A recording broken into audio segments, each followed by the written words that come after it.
Hello everyone, welcome to my channel. आज चाहिँ हामीले लिएर आएको छौँ DJI को माइक मिनी। हामी चाहिँ आउटडोर एरियामा छौँ र ट्राई गर्नेवाला छौँ। यसको टेस्टिङ हेरौँ कस्तो कस्तो हुन्छ। सो ढिला नगरिकन यसको अनबक्सिङ सुरु गरौँ। सो यो चाहिँ हो DJI को माइक मिनी। हेर्दा पनि यो चिटिक्क परेको छ, एकदमै प्रिमियम देखिन्छ। मैले चाहिँ यो किन्ने बेलै अनबक्सिङ गरिसकेको थिएँ, तर लेट्स सी सँगै यो भित्र के छ। यहाँ चाहिँ यो भित्र आउँछ हामीलाई एउटा सानो पाउच, अनि यो चाहिँ पाउचसँगै आएको थियो। यो भित्र चाहिँ प्रडक्टको डिटेल्सहरू मात्रै छ। अनि यहाँ चाहिँ हामीले पाउँछौँ स्टिकर अनि म्यानुअल। लेट्स सी फर्स्टमा स्टिकर र म्यानुअल हेरौँ है त। यहाँ चाहिँ छ यस्तो राम्रो स्टिकर एउटा, अनि यो चाहिँ म्यानुअलहरू हो। अब हेरौँ यो भित्र के छ।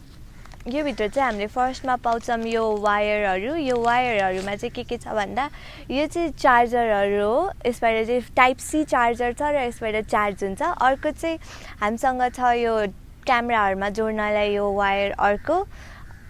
अनि त्यसपछि हामीले पाउन सक्छौँ यो ट्रान्समिटर एउटा। अनि यो चाहिँ एकदमै सानो र पोर्टेबल छ, एकदमै प्रिमियम देखिन्छ। अर्को चाहिँ हामीले पाउँछौँ डेड क्याट। यसले चाहिँ हाम्रो विन्डहरूको साउन्डहरू बाइकहरूमा युज गर्दाखेरि ब्याकग्राउन्ड साउन्डहरू एकदमै रिड्युस गर्छ। अर्को चाहिँ हामीसँग छ DJI को माइक। यो चाहिँ एकदमै सानो, क्युट र प्रिमियम देख्न सक्नुहुन्छ। यहाँ चाहिँ हामीले एउटा म्याग्नेट पनि पाउँछौँ। यहाँ चाहिँ हामीसँग एउटा माइक चार्ज गर्ने चार्जर छ, डङ्गल हो। यो चाहिँ चार्जर यसमा हालेर माइकलाई चार्ज गर्ने हो। यो चाहिँ हाम्रो रिसिभरमा टाइप सी वाला पिन हो। यो चाहिँ हामीले फोनमा पनि कनेक्ट गर्न मिल्छ। यो पाउच चाहिँ एकदमै स्पेसियस छ, सानो भए पनि। अनि पाउचमा यति नै सामान छ। हामीले बक्समा पाउने सामान भनेको चाहिँ DJI माइक मिनीको यति नै हो। हेर्न सक्नुहुन्छ यति धेरै सामान पाउँछौँ हामीले। यो चाहिँ हो DJI को माइक मिनी। हेर्दा चाहिँ यो एकदमै सानो छ, तर यसको काम हेर्नुभयो भने तपाईँहरूले एकदमै राम्रो छ। यसमा चाहिँ हामीले एउटा यत्रो सानो म्याग्नेट पनि पाउँछौँ, जसले गर्दा हामी यसलाई मजाले आफ्नो लुगाहरूमा अट्याच गरेर राख्न सक्छौँ र ह्यान्ड फ्री भएर युज गर्न सक्छौँ। म्याग्नेट सँगसँगै हामीले यहाँ यस्तो क्लिप पनि पाउँछौँ।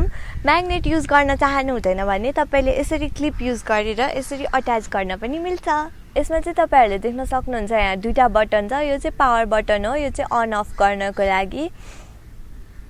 यहाँ हेर्न सक्नुहुन्छ ग्रिन लाइट आयो भनेपछि यो माइक अन भइसकेको छ। यो चाहिँ पेयरिङ बटन हो। यसबाट चाहिँ हामीले रिसिभरहरूमा पेयर गर्न मिल्छ। यो चाहिँ हो डङ्गल, हेर्न सक्नुहुन्छ हजुरले। यहाँ चाहिँ दुईवटा छ। यसमा चाहिँ यो माइक मिनीलाई यसरी राखेर यसमा चाहिँ म्याग्नेट भएर यो दुईवटा जोडिन्छ र यहाँबाट चार्ज गर्न मिल्छ। यो चाहिँ हो डेड क्याट। यसले चाहिँ विन्ड नोइज आउन दिँदैन। यसलाई चाहिँ हामीले यसरी यहाँ अट्याच गर्न मिल्छ र यसले चाहिँ हामीलाई विन्ड नोइज आउनबाट रोक। यो चाहिँ हो हाम्रो रिसिभर। यसमा चाहिँ तपाईँहरूले देख्न सक्नुहुन्छ यो पावर बटन छ। अनि यहाँ देख्न सक्नुहुन्छ तपाईँले प्लस छ, जेरो छ, माइनस छ। माइनसतिर गयो भने चाहिँ साउन्ड एकदमै सानो आउँछ, जेरो भयो भने चाहिँ नर्मल हो, अनि यो प्लस गऱ्यो भने चाहिँ साउन्ड एकदमै ठुलो आउँछ।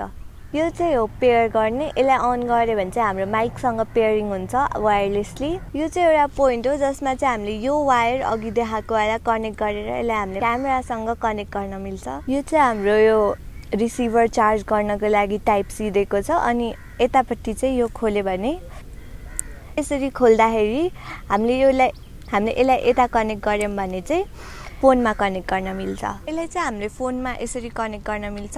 मेरो चाहिँ हुँदैन, किनकि मेरो लाइटिङ पोर्ट हो। यस्तो चाहिँ हामीले टाइप सी मात्रै पाउँछौँ बक्समा। यसको लागि चाहिँ हामीले छुट्टै पाउँछौँ, त्यो चाहिँ किन्न पर्छ। बक्समा चाहिँ यो मात्रै आउँछ।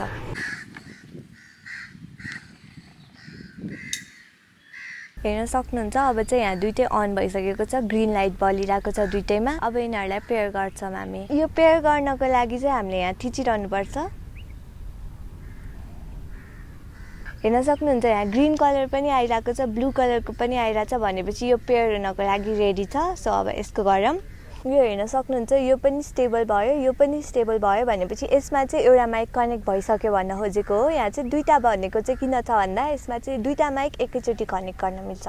अब यो चाहिँ हामी हाम्रो क्यामेरामा कनेक्ट गरेर देखाउँछौँ यसको साउन्ड क्वालिटी कस्तो छ। र यसमा हामीले एकचोटि पावर बटन थिच्यौँ भने चाहिँ यहाँ येल्लो कलरको लाइट बल्छ। यो भनेको चाहिँ नोइज क्यान्सलेसन भएको हो। यसलाई फेरि थिच्यौँ भने चाहिँ नोइज क्यान्सलेसन अफ हुन्छ। यहाँ हेर्न सक्नुहुन्छ मैले चाहिँ क्यामेरामा यो जोडिसकेँ। रिसिभर चाहिँ यस्तो देखिन्छ क्यामेरामा जोडिसकेपछि। यो चाहिँ हो DJI माइक मिनीको साउन्ड। हजुर हेर्न सक्नुहुन्छ कति डिफ्रेन्ट छ यो अरू माइकहरूभन्दा। यो चाहिँ मैले अघि युज गरेको माइक हो र यो अहिले युज गरेको DJI को माइक मिनी हो। हजुरहरूले आफै डिफ्रेन्स थाहा पाइसक्नुभयो होला यो दुईवटा माइकहरूमा कति डिफ्रेन्स छ। अहिले चाहिँ हेर्न सक्नुहुन्छ तपाईँहरू मेरो नोइज क्यान्सलेसन अफ छ। अब चाहिँ म यो नोइज क्यान्सलेसनलाई अन गर्छु र हजुरहरूले साउन्ड डिफ्रेन्स पनि थाहा पाउनुहुन्छ। हेर्न सक्नुहुन्छ अहिले सराउन्डिङ्सको साउन्ड आएको छैन होला। अब चाहिँ आयो होला अलिअलि। सो म चाहिँ यो टाढासम्म गएर देखाउँछु कतिसम्म ठिक छ यो भनेर। म यदि टाढा आइसक्दासम्म पनि यसको साउन्ड तपाईँहरूले सुनिराख्नु भएको छ होला। सो हेर्नुहोस् कतिसम्म ठिक छ। यसको अनबक्सिङ चाहिँ यति नै थियो। तपाईँहरूलाई कस्तो लाग्यो भन्नु होला। इफ तपाईँहरूलाई केही क्वेसन छ भने कमेन्टमा सोध्न सक्नुहुन्छ। By by.